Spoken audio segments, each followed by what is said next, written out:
ఏమండి ఈ ఇల్లు ఎవరి పేరు మీద ఉందండి? మా నాయన పేరు మీద ఉంది. మీ నాయన పేరు అంటే అది మనదే, మనదంటే అది నాదే.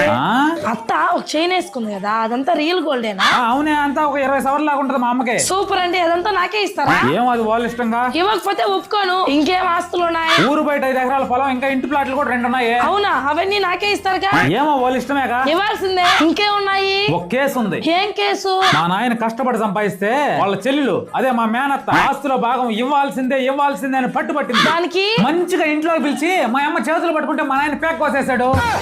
ఏమ్మా మొన్నేదో సైన్ అడిగినావు కదా, ఇంట్లో ఇస్తా. వద్దులే అత్త. పాపం భయపడినట్టుంది. భయపడబాకే, జోక్ చేసేలే. చిన్నాయన ఏం పాటలు తీసుకొని వస్తున్నావా? కొంచెం డబ్బులు కావాలి నాయన. ఏం చిన్నాయన? అబ్బాయికి యాక్సిడెంట్ అయింది, హాస్పిటల్ తీసుకెళ్ళాము. జాయిన్ చేసుకోవాలంటే 3 లక్షలు అడుగుతున్నారు. ఉండే బంగారం అంతా కుదవ పెట్టేసామన్నా, కానీ అంత డబ్బులు దొరకట్లేదు. అంత డబ్బులు? ఒక్క నిమిషమ్మా. దాంతో ఫస్ట్ హాస్పిటల్ జాయిన్ చేయించండి. చూడే పాపం వాళ్ళ పరిస్థితి.